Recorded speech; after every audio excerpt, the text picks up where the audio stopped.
नमस्कार भाई बंधुओं, सार्थक government job point YouTube channel आप सभी लोगों का सांध्यकालीन अपनी इस वीडियो में आप सभी लोगों का हार्दिक स्वागत एवं अभिनंदन करता है। चैनल पर नए हैं तो चैनल को सब्सक्राइब, वीडियो को लाइक, शेयर ये 3 कार्य कर लीजिएगा। बेल आइकन दबा कर रखेंगे तो आपको नोटिफिकेशन मिल जाएगा और आप उसे शेयर कर पाएंगे। अधिक से अधिक संख्या में आप सभी लोग जुड़ नहीं रहे, अधिक से अधिक संख्या में जुड़िए ताकि आप लोगों के जो पक्ष रखे जा रहे हैं ना वो काफ़ी मजबूती के साथ रखें, क्योंकि संख्या बल बहुत ज़्यादा मायने रखता है, उत्साह बढ़ता है इससे, ठीक है ना। और आप सभी लोग अगर सुस्त पड़ गए ना तो फिर प्राथमिक में जो हम लोगों ने किया है, जितने भी पापड़ आज तक बेले हैं वो सारे पापड़ सूखने से पहले ही उसमें फफूंद लग जाएगा फिर, है ना। इसलिए कह रहा हूँ कि एकजुटता दिखाइए। और बीएड की तो ताकत वह है कि अच्छी अच्छी सरकारें हिल जाती हैं भाई, है ना। तो आप सभी लोगों को मैं इस बात के लिए आश्वस्त भी करना चाहता हूं कि आपकी एकता का प्रदर्शन व्यर्थ नहीं जाएगा, निरर्थक नहीं जाएगा। काफ़ी सारी महत्वपूर्ण अपडेट्स हैं, चैनल को आप सभी लोग सब्सक्राइब जरूर करें और वीडियो को लाइक करें। चलिए खबरों की शुरुआत कर लेते हैं। प्रथम बात है, आप सभी लोगों को मैं बताना चाहता हूं एलटी ग्रेड को लेकर के एक महत्वपूर्ण सूचना प्राप्त हुई है, जिसके बारे में आप लोगों को जानकारियां देना चाहूँगा। एलटी ग्रेड जेएससी प्रवक्ता पे क्लोजर रिपोर्ट शासन को प्रेषित कर दिया गया है लोक सेवा आयोग के माध्यम से। अर्थात अब किसी भी प्रकार की कोई भी प्रतीक्षा सूची अब नहीं जारी होगी, ठीक है ना। मतलब जितने पद आपके रिक्त थे तमाम भर्तियों में, उन सभी पदों को नई वैकेंसीज में इंक्लूड करने के लिए आज लोक सेवा आयोग के माध्यम से ये पत्र प्रेषित कर दिया गया कि 2018 एलटी ग्रेड, 20-21 आपकी 22 आपका जेएससी प्रवक्ता, ये तमाम भर्तियां अब कंप्लीट मानी जाएं। इसमें अब किसी भी प्रकार का कोई भी प्रतीक्षा सूची या कोई भी कार्य अब शेष नहीं है, ठीक है ना। सारे कार्य को संपादित किया जा चुका है। तो अब शासन को ये क्लोजर रिपोर्ट मिलेगी, उसके बाद आपके नए विज्ञापन की प्रक्रिया स्टार्ट होगी। ये तो जाहिर सी बात है, एक खुशी की बात है, कम से कम नए विज्ञापन के लिए थोड़ी सी चीज़ें वो आगे बढ़ सकी हैं। जाहिर सी बात है आप लोगों के लिए एक बेहतरीन विकल्प अब उपलब्ध हो पाएगा। ओटीआर आप सभी लोग जरूर करें, क्योंकि लोक सेवा आयोग ने एकदम क्लियर कर दिया भैया ओटीआर जरूरी है। अभी ये जो स्टाफ नर्स वाली जो वैकेंसी आई है इसमें भी ओटीआर मांगा जा रहा है, ठीक है ना। तो आप सभी लोग ओटीआर जरूर करें। बात करते हैं अपने बीएड केस को लेकर के। देखिए, अगर हमें प्रधानमंत्री जी से और एनसीटीए एमएचआरडी मिनिस्ट्री से हमें अगर आश्वासन मिला है तो उस आश्वासन पे कार्रवाई भी होनी चाहिए, ठीक है ना। जो बीएड के मुख्य याचिकर्ता थे आप सभी लोग उनको बखूबी जानते होंगे, ठीक है ना। उनके माध्यम से थोड़ी तैयारियां की जा रही हैं कि हम रिव्यू पिटीशन डालें। रिव्यू पिटीशन तभी ज़्यादा इफेक्टिव होता है जब उसमें एमएचआरडी मिनिस्ट्री, सेंट्रल गवर्नमेंट और आपका एनसीटी ये तीनों सम्मिलित हों, ठीक है ना। क्योंकि वहाँ पे तर्क वितर्क पॉलिसी मैटर किसका है? पॉलिसी मैटर है केंद्र सरकार का। गजट किसने जारी किया था? एनसीटीए ने। गजट की रूपरेखा और उसको बाकायदा किसने जियो उसको बनाया था? एमएचआरडी मिनिस्ट्री ने। तो ये सारी चीज़ें जो है इन्हीं लोगों के पक्ष में आती हैं, ये लोग खड़े होंगे तभी। अब मैं जहाँ तक समझता हूँ कि रिव्यू पिटीशन को लेकर के प्रयास नहीं करना चाहिए, क्योंकि जो कार्य अगर विस्तृत बेंच में हो, है ना, अगर हमें विस्तृत बेंच में जाना पड़े तो हम उसके लिए तैयारियां करें। और लायर अच्छे होने चाहिए, वकील ही सब कुछ करते हैं, और जब तक लायर आपके अच्छे नहीं होंगे, जाहिर सी बात है किसी भी केस को, जो कमज़ोर केस भी होता है, लायर अच्छे लायर उसको मजबूत बना देते हैं अपने तर्कों से, अपने वितर्कों से, ठीक है ना, अपने माध्यम से, अपने दिमाग के दम पे उसे मजबूत बना देते हैं। तो लायर अच्छे होने चाहिए। और एक अपॉर्चुनिटी ये आ रही है कि जिस तरीके से अब एनसीटीई के गाइडलाइन की प्रतीक्षा की जा रही है कि आखिर ये गाइडलाइन आएगी कब तक, ये भी क्लियर होना चाहिए। तो तकरीबन मान के चलिए कि आप लोगों को अक्टूबर, ठीक है ना, जो सितंबर आपका आना है, सितंबर लास्ट या अक्टूबर के द्वितीय सप्ताह में आप लोगों को नई गाइडलाइन देखने के लिए मिल सकती है। क्योंकि गाइडलाइन कोई बच्चों का खेल नहीं कि कंचे का खेल है, चलो भैया निशाना लगाते हैं, है ना। इस पर बाकायदा मंथन होगा। और बीएड को बाहर करने का तात्पर्य यही है कि तमाम मुद्दों को लेकर के इसमें केंद्र सरकार, एमएचआरडी सभी लोग डिस्कशन कर रहे हैं, ठीक है ना। और हम लोगों ने जो आज लेटर भेजा है रिव्यू पिटीशन के लिए, ठीक है, और उसमें रिक्वेस्ट किया गया है एनसीटी को भी और रिक्वेस्ट किया गया है एमएचआरडी मिनिस्ट्री को भी, सेंट्रल गवर्नमेंट को भी, कि आप लोग बॉडी बनिए उसमें, है ना। और अगर आप लोग लोकल बॉडीज़ बनते हैं उसमें, आप लोग इंक्लूड करते हैं अपने आप को, तो जाहिर सी बात है सॉलिसिटर जनरल ऑफ इंडिया अगर खड़े होंगे इस केस की पैरवी के लिए, तो सर्वोच्च न्यायालय इस केस पे सुनवाई के लिए तैयार भी होगा। और सबसे बड़ी चीज़ यह है कि कुछ नए तथ्य जो संशोधन के माध्यम से प्रसारित किए जाएँ या कोर्ट को दिखाए जाएँ, तो हो सकता है कि संशोधन होने के बाद कैबिनेट बाय सर्कुलेशन से यह आदेश पारित होने के बाद हो सकता है कि सर्वोच्च न्यायालय इस पर कुछ अपना दूसरा आदेश परिवर्तित कर दे, ठीक है ना। इन तमाम तथ्यों को लेकर के कार्य किए जा रहे हैं। और सबसे बड़ी चीज़ ये है कि इन्होंने एनसीटी ने जो मतलब अपने लायरों की जो फौज खड़ी की थी वहाँ पे ये कभी कहा ही नहीं गया था कि 2026 से सारे डीएलएड बीटीसी जितने भी हैं विद्यार्थी ये कोर्सेज समाप्त करके केवल बीएड चलेगा। इन्होंने इस बात का उल्लेख ही नहीं किया था। नई शिक्षा नीति की बात ही इन्होंने नहीं की थी, ठीक है ना। और सबसे बड़ी चीज़ ये है कि नई शिक्षा नीति का नाम तो लिया गया, लेकिन उसमें क्या क्या क्लासिफिकेशन होने वाला है, किन किन डिग्रियों को ज़्यादा वैलिडिटी दी जाएगी, क्या क्या उसकी अपॉर्चुनिटीज़ होंगी, उस बारे में बिल्कुल भी बात नहीं की गई। तो कुछ तथ्य आप सभी लोगों के वो रह गए थे, जिनके माध्यम से रिव्यू पिटीशन को लेकर के हम लोगों में थोड़ा सा गुंजाइश बची है, उम्मीदें बची हैं कि हो सकता है कुछ बेहतरीन सा हो। लेकिन मैं मानता हूं कि रिव्यू पिटीशन के माध्यम से कोई भी कार्य नहीं हो पाएगा, ठीक है ना।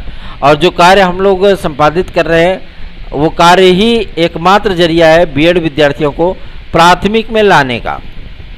ठीक अवसर है तो उसको भुलाना चाहिए। और जिस तरीके से प्रयास हुआ है, और जाहिर सी बात है कि अभी जो चीज़ें चल रही हैं, कई राज्य हैं जो बीएड को लेकर के चल रहे हैं, कई राज्य हैं जहाँ पे बीएड को बाहर करने के लिए हाई कोर्ट वगैरह में याचिकाएं पड़ी हैं और वहाँ से विद्यार्थी बाहर भी हो रहे हैं। अभी एक ताज़ा मामला आपका सर्वोच्च न्यायालय के आदेश को ही आधार बना करके छत्तीसगढ़ में प्राथमिक शिक्षक भर्ती के रिजल्ट पे रोक लगवा दी गई है। 4 हफ्ते अर्थात 1 महीने का समय दिया गया है। तो ऐसी तमाम चीज़ें तब तक चलती रहेंगी जब तक कि एनसीटीई के माध्यम से कोई संशोधित गाइडलाइन नहीं आती, क्योंकि इस समय टोटल राज्य सरकारों पे ही छोड़ दिया गया इस मामले को, ठीक है ना। कि राज्य सरकार चाहे तो बीएड को लेकर के चल सकती हैं, राज्य सरकारें चाहें तो उनको बाहर कर सकती हैं, ऐसी परिस्थितियां हैं। लेकिन एमएचआरडी मिनिस्ट्री ने आज हम सभी लोगों ने एक प्रयास और किया कि एमएचआरडी जो मिनिस्टर हैं उनको ट्विटर पर टैग करते हुए हम लोगों ने कुछ ट्वीट किए थे और उधर से जो रिप्लाई हम लोगों को प्राप्त हुई है, रिट्वीट प्राप्त हुआ है कि संशोधित जो मसौदा है उसको तैयार किया जा रहा है, ठीक है ना। और सबसे बड़ी चीज़ यह है कि जो सचिवालय के और पीएमओ के जो मतलब अधिकारीगण हैं उनको भी अगर पत्र भेजा जाता है, ईमेल भेजा जाता है, तो उधर से भी जो हम लोगों को जानकारियाँ प्राप्त होती हैं कि अभी इस पर संशोधित मसौदे पर बातचीत की जा रही है, उसका मसौदा तैयार किया जा रहा है।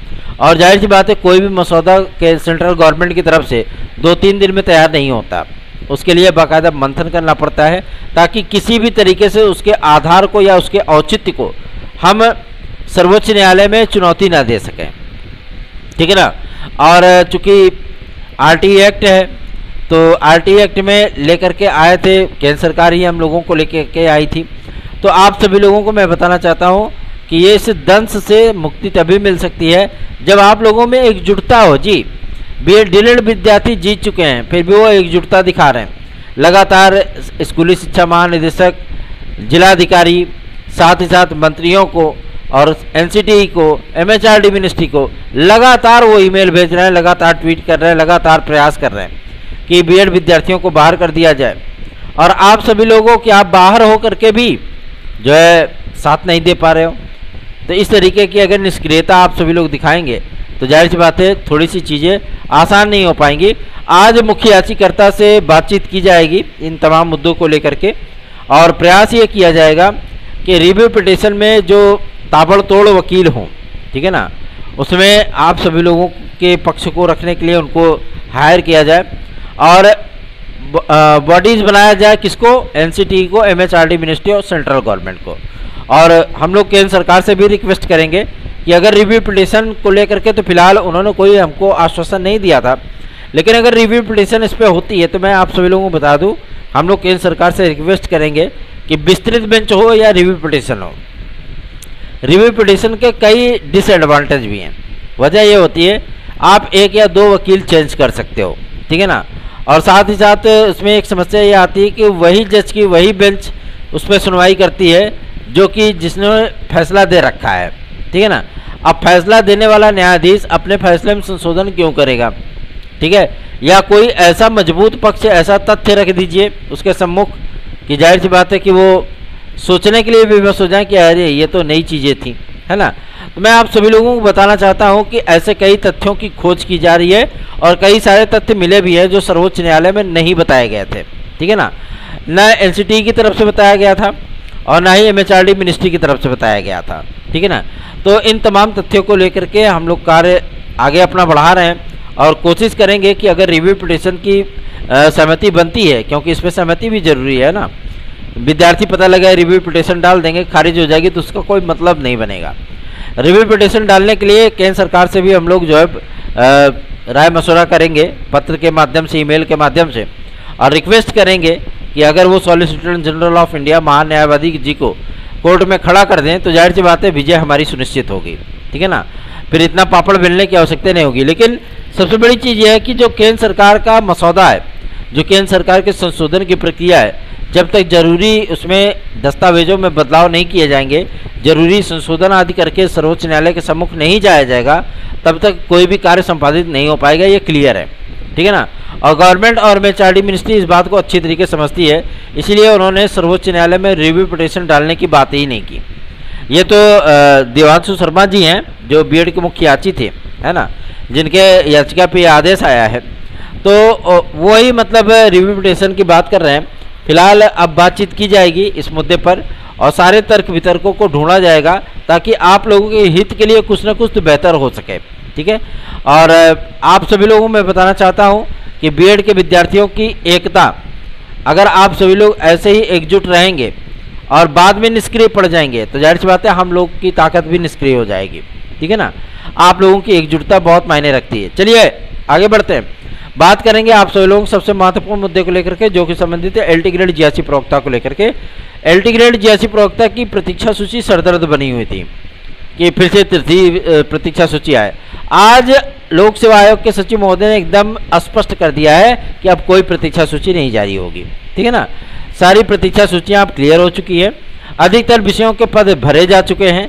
जिन विषयों में पद रिक्त भी हैं उन विषयों को आगे कैरी फॉरवर्ड कर दिया गया नए विज्ञापन के लिए, ठीक। तो आप लोगों को चिंतित होने की आवश्यकता नहीं है। अब हमारी प्रक्रिया और उम्मीद जताई जा रही है, क्योंकि आज जन सूचना अधिकारी महोदय से जब हम लोगों ने बात किया तो उन्होंने बताया कि अब चूंकि क्लोजर रिपोर्ट दी जा चुकी है कि अब किसी भी प्रकार का कोई प्रतीक्षा सूची जारी नहीं होना है, इसके बाद ही आप लोगों के चयन की प्रक्रिया मतलब विज्ञापन की प्रक्रिया आरंभ कर दी जाएगी, ठीक है। और एज रिलैक्सेशन के लिए उन्होंने तय तिथि बताई है कि लगभग 27 तारीख तक मतलब 27 अगस्त तक एज रिलैक्सेशन के लिए पत्र शासन के माध्यम से प्राप्त हो सकता है। या तो यस होगा या तो नो होगा, ठीक है ना। दो में से एक ही चीज़ होगी। क्यों? क्योंकि द्वितीय सप्ताह में आपका एपीएस का विज्ञापन आना है और प्रथम सप्ताह में ही, सितंबर के प्रथम सप्ताह में ही आप लोगों का एलटी ग्रेड और जीएससी प्रवक्ता का विज्ञापन जारी किया जा सकता है। आज माध्यमिक शिक्षा मंत्री महोदया को हम लोगों ने एक ईमेल प्रेषित किया था ज्ञापन के माध्यम, मतलब ज्ञापन प्रस्तुत किया था ईमेल के माध्यम से, मैंने उल्टा बोल दिया, है ना। और वो ईमेल प्रेषित करने के साथ साथ ही उसमें कई गणमान्य नेताओं का हम लोगों ने सिग्नेचर लिया हुआ था, उन्होंने अपने लेटर पैड पर लिख के दिया था। तो इससे ये आश्वस्त जो हम लोगों को आस लगी है कि हम लोगों का ये एलटी ग्रेड जीएससी प्रवक्ता का विज्ञापन बहुत जल्दी ही जारी होने वाला है। तो आप लोगों को चिंतित होने की बिल्कुल भी आवश्यकता नहीं है। लेकिन एक बात के लिए चिंतित होने की आवश्यकता भी है। वजह यह है कि एलटी ग्रेड और जीएससी प्रवक्ता आप लोग जितना लाइटली ले रहे हो ना कि अरे विज्ञापन मिल जाएगा, गर्दा कर देंगे, गर्दा नहीं, कहीं आप ही ना गर्दा हो जाओ। समस्या इस बात की है क्योंकि इतना लेंदी पेपर इस समय बनने लगा है ना लोक सेवा आयोग का, जिसमें जीएस के क्वेश्चन जो है बहुत सारे विद्यार्थी कहते हैं भैया हम तो एसएसटी के छात्र हैं, हम जीएस के तौर पे साइंस हो गया, आपका हिस्ट्री हो गया, पॉलिटिकल साइंस हो गया, ये सारी चीज़ें हम तो पढ़ ही रहे हैं। अरे भैया लोक सेवा आयोग इतना बेवकूफ़ नहीं है। लोक सेवा आयोग आपके जीएस के सिलेबस को पूरी तरीके से चेंज कर दिया है ताकि वो किसी तरीके से मैच ही नहीं करे, ठीक है ना। जो सिलेबस में आपके है उसको रखेगा ही नहीं, ठीक है, अलग चीज़ें रखी जा रही हैं। करंट अफेयर्स आप लोगों को बहुत लाइटली पूछे जा रहे हैं, इसलिए आप सभी लोगों को बेहतरीन तैयारियां करने की आवश्यकता है। TET, CTET, super TET, TGT, PGT, LT, GRC, UP constable, खंड शिक्षा अधिकारी, डीएसएसबी और यूपी ट्रिपल एसबी, अगर आप सभी लोग तैयारी कर रहे हैं बेहतरीन सफलताओं के लिए, आप सभी लोगों को सार्थक government job point YouTube channel का नोट्स 830-32-72-282 इस व्हाट्सएप नंबर पर प्राप्त हो जाएगा। ठीक है, और बहुत से विद्यार्थी मैसेज किए हैं कि भैया हमको नोट्स चाहिए। अभी आप सभी लोगों को 2 दिन से 3 दिन का वेट करना होगा। वजह यह है कि जहाँ पे हमारे मैटर छपते हैं, ठीक है ना, वहाँ पे इसमें उत्तर प्रदेश राजर्षि टंडन मुक्त विश्वविद्यालय का एक टेंडर उनको मिला है और वहाँ पे वो मैटर छाप रहे हैं। तो कई विषयों के मतलब अभी मैटर हमारे पेंडिंग में है, छप नहीं रहे हैं और उम्मीद की जा रही कि 1-2 दिन में वो छप जाएंगे, लेकिन बहुत सारे विषयों के हमारे मैटर उपलब्ध हो चुके हैं। ठीक है ना, और जिन जिन विद्यार्थियों ने मैसेजेस कर रखा है, देखिए आप लोगों को मैं बताना चाहता हूँ, विज्ञापन आने के बाद नोट्स के प्राइस बढ़ जाएंगे ऑटोमेटिक। ठीक है, अगर आप लोग विज्ञापन को पहले ले रहे हो तो इसमें आपका ही फला है। आप अगर चाहते हो कि आपका सिलेक्शन हो जाए तो गारंटीड जो मैटर मैं आपको उपलब्ध कराऊंगा वो कोई नहीं उपलब्ध करा सकता है, ये गारंटी हमारी है। ठीक है ना, चलिए आगे बढ़ते हैं। विद्यार्थी बार बार पूछते हैं कि भैया आपका व्हाट्सएप नंबर क्या है, तो 830-32-72-282 इस व्हाट्सएप नंबर पे आप लोग हमसे संपर्क कर सकते हैं। प्लीज़ कोशिश ये किया करिए कि आप लोग फ़ोन कॉल्स ना किया करें, क्योंकि हर किसी का फ़ोन कॉल्स रिसीव कर पाना हमारे बस की बात नहीं है। कितने लोगों का फ़ोन कॉल्स रिसीव करेंगे। ठीक है, आगे बढ़ते हैं। आज एक ये तय हुआ है कि हम लोग 29 तारीख को एक विशाल धरना प्रदर्शन करेंगे बीएड के छात्रों को लेकर के दिल्ली में। ठीक है ना, और ये तय हो गया, इसका पूरा रूपरेखा तैयार किया जा रहा है और कोशिश ये की जा रही है कि आप लोगों का ये मैटर शासन तक पहुँचे, विपक्षी दलों तक पहुँचे। और चूँकि आप जानते ही हैं प्रधानमंत्री तक ये बातें पहुँच ही चुकी हैं, लेकिन हमें परिणाम चाहिए। ठीक है ना, आश्वासन तो चलिए ठीक है दे दिया, लेकिन आखिर ये आश्वासन हमारे रिजल्ट में कब तक तब्दील होगा ये मायने रखता है। यूपी ट्रिपल एससी से भी, मैं यूपी ट्रिपल एसबी बोल रहा हूँ, मैं बता दूं कि आपको यूपी ट्रिपल एससी से 2 से 3 परिणाम सप्ताह के अंत तक या इस अगस्त के अंत तक देखने के लिए मिलेगा, जिसमें बोरिंग टेक्नीशियन का एक पद है। ठीक है ना, वन रक्षक दरोगा का भी है इसमें, और साथ ही साथ मैं आप सभी लोगों को बता दूं एक आपका विज्ञापन आएगा एजीटीए का। ठीक, और साथ ही साथ आप लोग जो पीईटी की तैयारियां नहीं कर पा रहे हो कि आप पीईटी कैसे दोगे, कैसे क्या चीज़ें हैं, तो आप हमारे नोट्स लेकर के उसको पढ़ सकते हो। पीईटी में अगर आप बहुत बड़ा हुआ नहीं है पीईटी, ठीक है ना, पीईटी मतलब कुछ भी नहीं, अगर आप सही तैयारी कर लो तो पीईटी में आराम से 90-95 क्वेश्चन जो है वो करके आ सकते हो, उसमें कोई दो राय नहीं। बस पढ़ने के लिए फैक्ट चाहिए कि हम क्या पढ़ें, कितना पढ़ें, सीधी सी बात है। ठीक है, तो आप सभी लोगों को मैं बता दूं आपके 2-3 परिणाम ये हो गए। साथ ही साथ परीक्षाओं की जो तिथियां और रिजल्ट है, कुछ लोगों ने आप सभी लोगों से कहा होगा कि भैया ऐसी बात है कि आपका जो ये कार्य चल रहा है वीडियो एग्ज़ाम का रिजल्ट आप सभी लोगों का वो नवंबर या दिसंबर तक आएगा। मैं आप लोगों को बता दूं वीडियो एग्ज़ाम के जो OMR शीट की चेकिंग चल रही है, ये पूरा कार्य 10 सितंबर तक समाप्त कर लिया जाएगा। मतलब 10 सितंबर तक आपको OMR की चेकिंग समाप्त हो जाएगी। उसके बाद लगभग 4 दिन तक नॉर्मलाइजेशन की प्रक्रिया चलेगी, क्योंकि 2 दिन हुआ था नए पेपर, तो नॉर्मलाइजेशन की प्रक्रिया चलेगी। उसके बाद आपके परिणाम को प्रिपेयर किया जाएगा, तैयार किया जाएगा, तत्पश्चात आपका रिजल्ट जारी किया जाएगा। रिजल्ट जारी करने के लिए मैं आप लोगों को बताना चाहता हूं कि लगभग अक्टूबर का अंतिम सप्ताह आ जाएगा, 20 अक्टूबर के बाद ही मान करके चलिए। ठीक है, और पीईटी हो गया, बीपीओ एग्ज़ाम हो गया। बीपीओ तो आपको अक्टूबर में देखने के लिए मिलेगी, पीईटी आप सभी लोगों को अक्टूबर लास्ट या नवंबर के प्रथम सप्ताह में देखने के लिए मिल सकता है। ठीक है, आप लोग तैयारियां बेहतरीन ढंग से करें। आज बेसिक शिक्षा सचिव महोदय से भी मुलाकात की गई है, उन तमाम मुद्दों को लेकर के जो कि बीएड विद्यार्थियों के हित में हो। ठीक है ना, उन्होंने स्पष्ट कर दिया है कि हम ना तो एनसीटी से ऊपर हैं और ना ही राज्य सरकार से ऊपर हैं, क्योंकि राज्य सरकार के मातहत कर्मचारी हैं और राज्य सरकार हमें जो निर्देश करेगी हम वही कार्य करेंगे। उन्होंने इस बात की भी जानकारी दी है कि बीएड विद्यार्थियों के हित के लिए जो शासन ने कहा था, डिक्लेयर किया था, शासन की बात को मानते हुए हम लोगों ने भी पत्र लिखा है कि बीएड को प्राथमिक शिक्षा भर्ती में रखना बेहद जरूरी है। ठीक है ना, तो शासन स्तर पर चलिए ठीक है, ये प्रयास हो गया। दूसरा ये कि टीईटी का विज्ञापन कब तक आएगा, मैं आप सभी लोगों को बताना चाहता हूँ टीईटी का विज्ञापन अभी अगस्त में आने वाला था और नए शिक्षा सेवा चयन आयोग का गठन आप सभी लोगों का इसमें जो सिग्नेचर है वो 27, 28 या 29 तारीख तक हो जाएगा राज्यपाल महोदय का। और जो अधिसूचना है वो आप लोगों की 30 या 3 तारीख को आपकी अधिसूचना आ जाएगी शिक्षा सेवा चयन आयोग को लेकर के, ठीक है। उसके बाद नियुक्ति की प्रक्रिया आरंभ हो जाएगी और एक जीओ जारी हो जाएगा, क्योंकि सदस्यों के नाम पहले से ही क्लियर है। साथ ही साथ आप लोगों को मैं बता दूं, अध्यक्ष का नाम भी क्लियर हो चुका है। बीएचयू के जो वाइस चांसलर हैं उनको अध्यक्ष बनाया जाने की बात सामने आ रही है, ठीक है ना, कि उनके नाम पर लगभग सहमति बन चुकी है। तो ये कोई अतिशयोक्ति नहीं होगी, जाहिर सी बात है, बेहतरीन इंसान है और विद्यार्थियों की समस्याओं को बाकायदा समझते भी हैं, तो आपका कार्य बहुत तीव्र गति से होगा। रही बात आपके पदों की बढ़ोतरी को लेकर के टीजीटी पीजीटी में, तो आज एक ज्ञापन जब हम लोगों ने शिक्षा निदेशक महोदय को दिया था तो उन्होंने वही ज्ञापन अपना सिग्नेचर करते हुए कि विद्यार्थी हमारे पास आए हुए हैं, इस ज्ञापन को उन्होंने माध्यमिक शिक्षा मंत्री महोदया को तुरंत ही ईमेल कर दिया, ठीक है ना, और आश्वासन दिया है कि आप लोगों के जो पद हैं लगभग 2.5 गुना होंगे। 2.5 गुना का मतलब ये है कि लगभग 10 साढ़े 10 हज़ार मान के ही चलो, ठीक है ना, 10 साढ़े 10 हज़ार भी अगर हो गए तो जाहिर सी बात है आप लोगों को मौका मिलेगा। अब विद्यार्थी कहते हैं कि हमको पूरा 27 हज़ार चाहिए। भैया पूरा 27 हज़ार इसलिए नहीं मिलेगा क्योंकि तदस्थ शिक्षकों ने इसमें अप्लाई ही नहीं किया है। आपका 2022 में एक भी तदस्थ शिक्षक ने अप्लाई नहीं किया है, ठीक है ना, और ये वैकेंसी भी ऐसे ही चली गई, आवेदन उसका समाप्त हो गया। अब जो विज्ञापन आप लोगों का आएगा वो तदस्थ शिक्षकों के समस्त पदों का विज्ञापन होगा और आप सभी लोगों को आवेदन करने का भी मौका मिलेगा और उसमें तदस्थ शिक्षक भी सम्मिलित होंगे, इसलिए उनको रियायतें भी दी जाएंगी, अधिभार आदि भी दिए जाएंगे, ठीक है ना।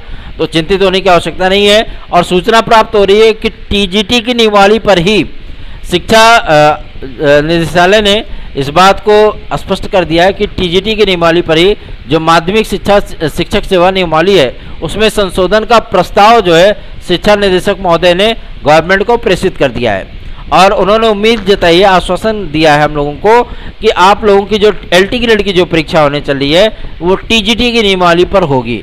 टीजीटी की नियमावली पर होने का तात्पर्य समझ रहे हैं, नॉन बीएड वाले स्टूडेंट की बल्ले बल्ले हो जाएगी, सीधी सी बात है, ठीक है ना। माध्यमिक शिक्षक सेवा नियमावली आप सभी लोगों को मैं बता दूं एक ऐसा क्रिटिकल सिचुएशन है जिसमें आपसे न रहा जाए न सहा जाए वाली स्थितियां हैं, ठीक है ना। काफ़ी सारे नियम उसमें बड़े उबड़ खाबड़ हैं और उन नियमों को बराबर करने के लिए गवर्नमेंट को पत्र लिखा गया है और उम्मीद की जा रही है कि उम्मीदें अब बढ़ गई हैं कि टीजीटी की नियमावली पे आपकी एलटी ग्रेड हो सकती है। एलटी ग्रेड होने का तात्पर्य है टीजीटी की नियमावली पर क्योंकि आपका जो पैटर्न है, जो पूरा क्राइटेरिया है उसका वो एक जैसा हो जाएगा, मतलब जैसे टीजीटी वैसे आपकी एलटी, ठीक है ना। तो सबसे बड़ी चीज़ क्या है कि अगर टीजीटी और एलटी एक जैसी हो गई तो जाहिर सी